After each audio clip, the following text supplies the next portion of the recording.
In the town of Milford, I grew up in a small, aging house at the end of a quiet street.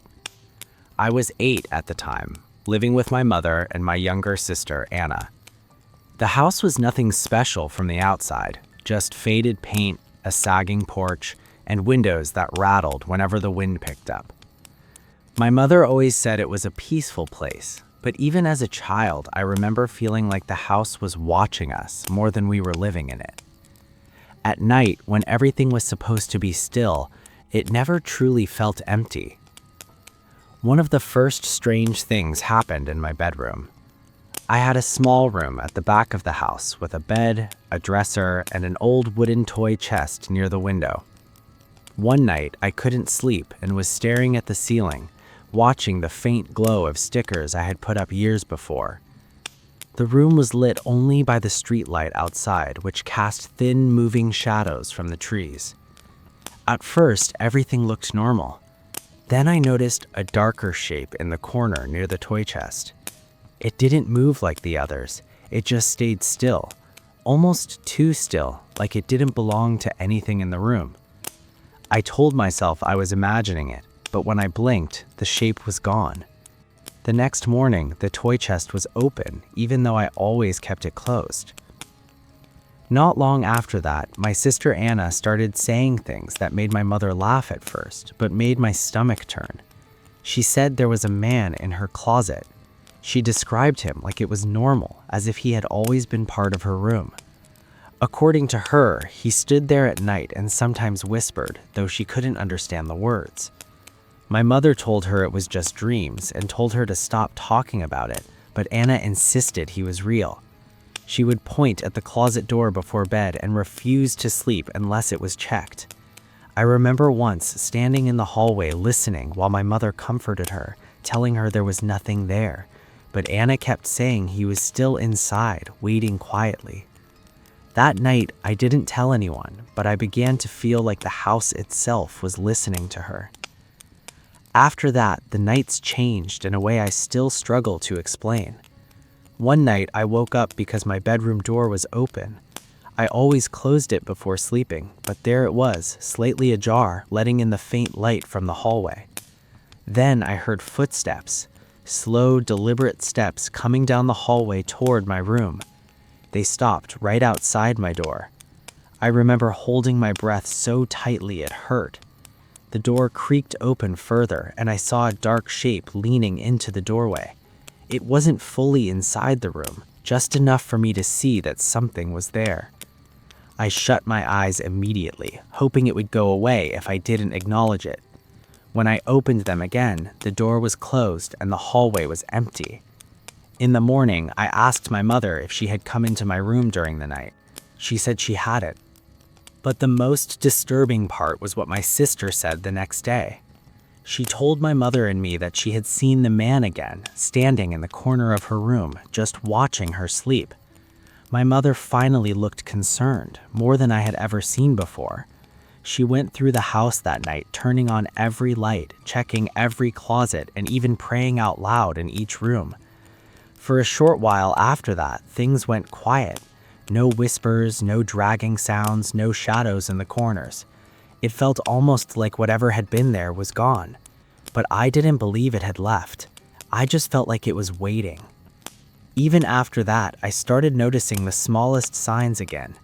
The closet door would sometimes be slightly open in the morning, even though I was sure I had closed it the night before. My sister stopped talking about the man for a while, but she began waking up crying again, saying she heard breathing near her bed. I never told her, but I started hearing it too. Not words, just soft breathing coming from somewhere in the room when everything else was silent. I would lie awake, staring at the ceiling, trying to convince myself it was just my imagination playing tricks on me. But there were moments when it felt too real to ignore, like something was sharing the room with me, even when I couldn't see it. One night, I remember waking up and seeing the closet door open again. It was darker than usual, like the inside was deeper than the room itself. I didn't move. I just stared at it until I fell asleep out of exhaustion. I never told my mother that part. I think I knew she wouldn't believe me anymore. But deep down, I also knew something in that house was still there, even if it had stopped showing itself directly. By the time I was 10, we had already been living with it for a while, even if no one wanted to admit it out loud.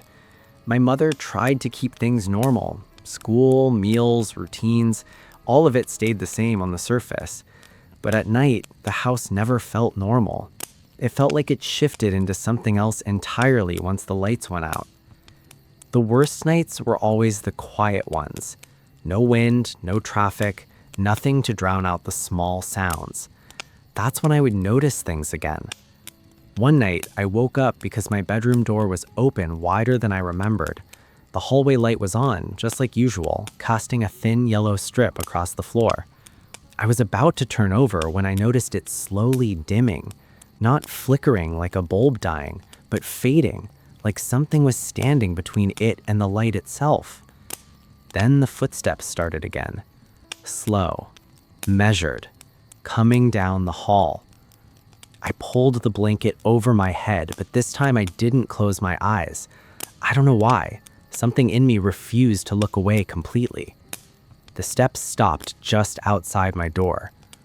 I could feel it there, not see it clearly, but feel it, like the air itself had changed pressure.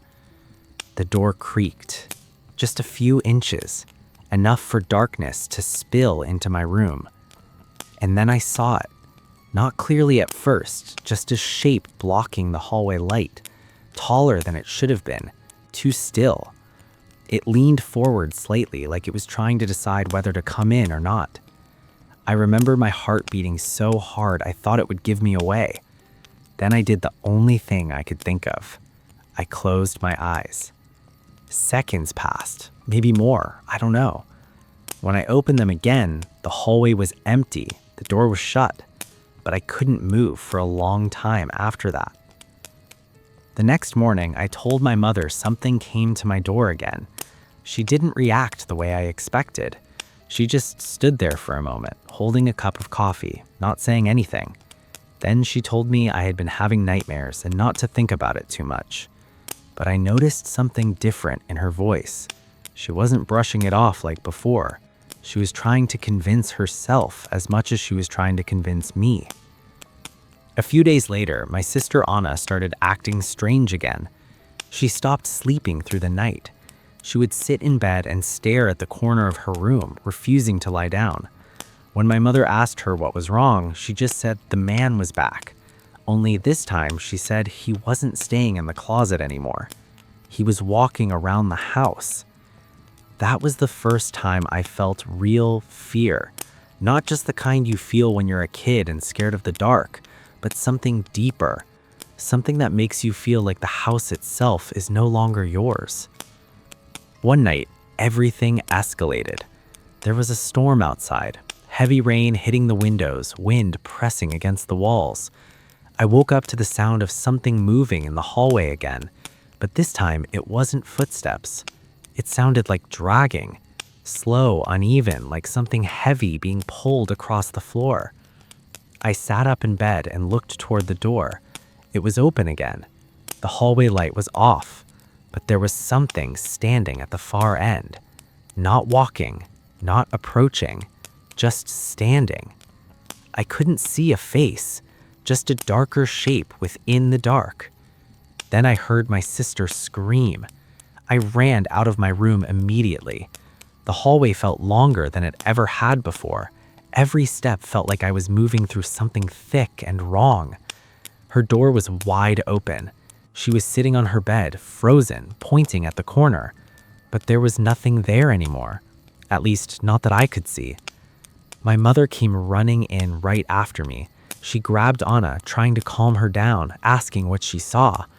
Anna kept repeating the same thing over and over. He's not in the closet. He's behind the door now. That was the night everything changed. My mother didn't try to explain it away anymore. She turned on every light in the house, even the porch light. She checked every room herself. I remember her face that night. She looked tired in a way I had never seen before, like she finally understood that pretending wasn't helping anymore. After that night, things didn't stop. They just changed. The sounds became less frequent but more deliberate, like whatever it was had learned how to stay quiet for longer periods. Sometimes I would wake up and find my closet door slightly open again. Other times I would hear faint movement outside my room, but nothing ever appeared when I looked.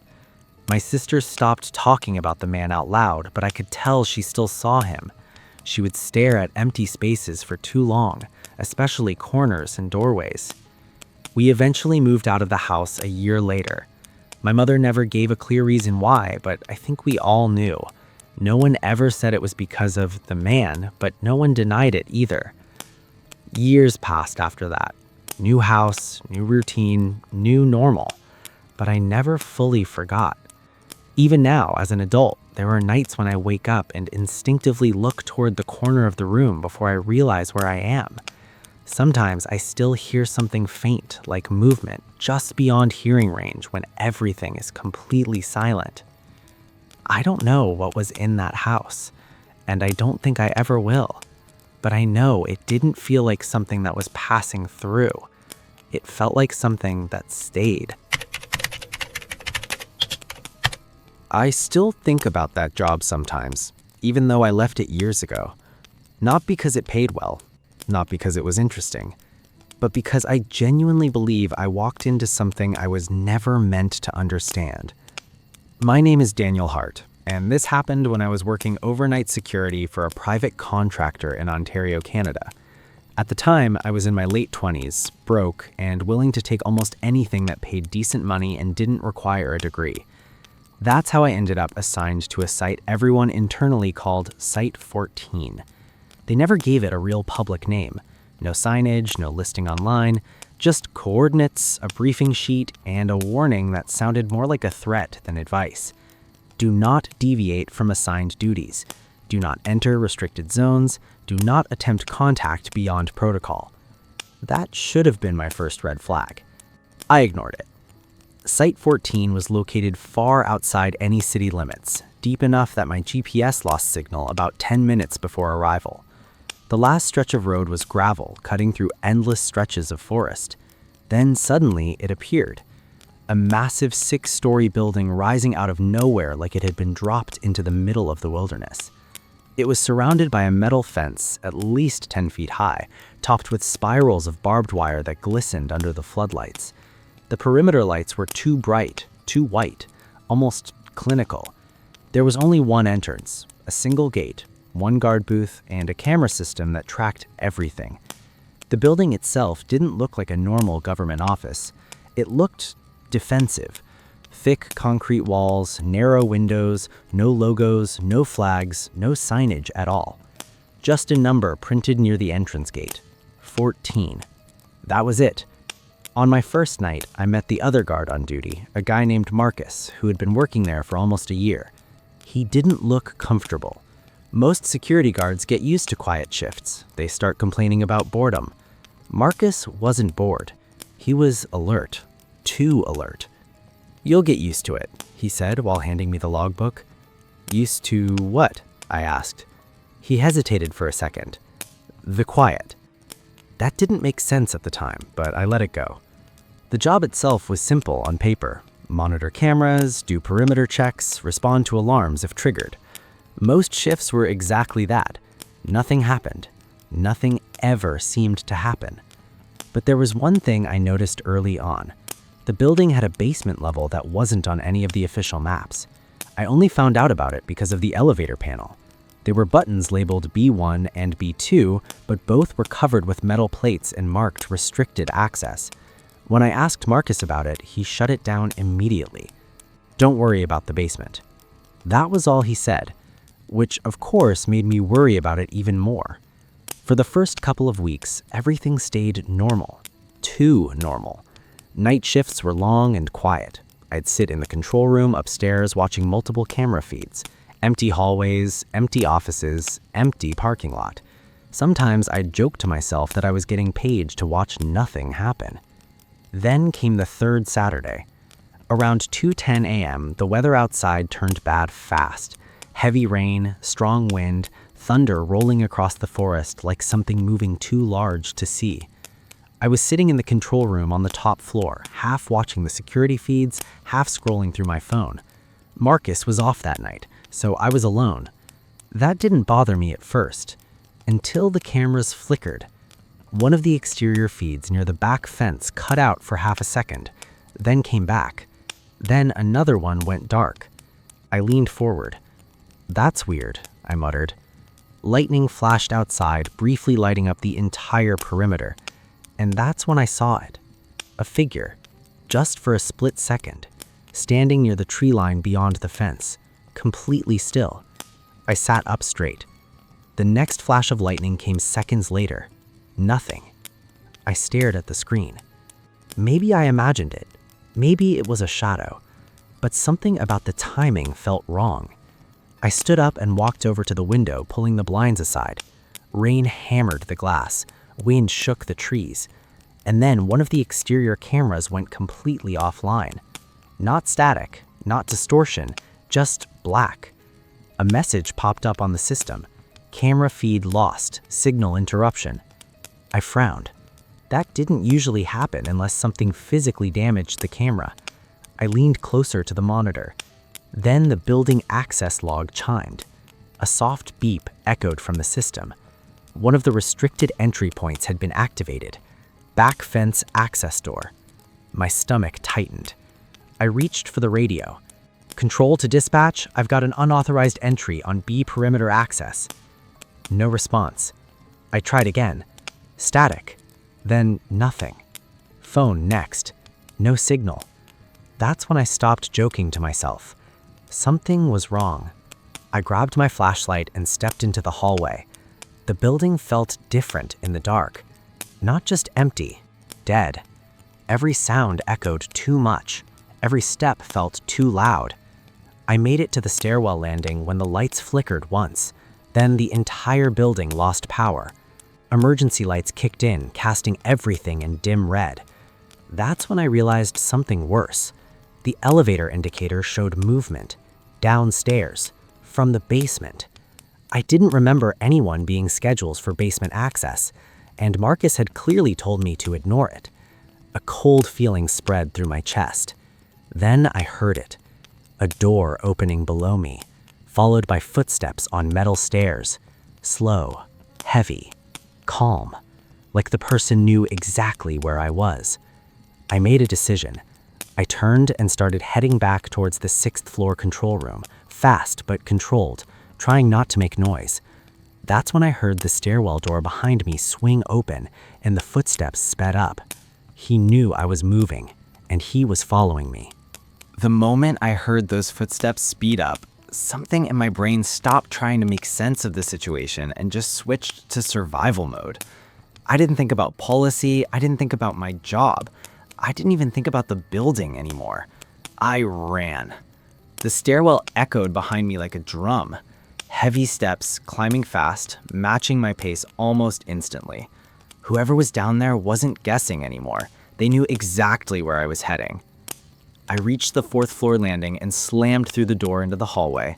The corridor lights were on emergency backup, dim and red, stretching the hall into something that looked less like an office building and more like a tunnel. Every door I passed was locked. Every office window was dark. No movement, no sound except my breathing and the footsteps behind me. Closer now. I made it to the 6th floor control room hallway and fumbled for my keys. My hands were shaking so badly I almost dropped them twice. Behind me, the stairwell door slammed open again. This time I heard something else. Not just footsteps, a voice. Not words I could understand clearly, just a low muttering, like someone talking to themselves while walking faster.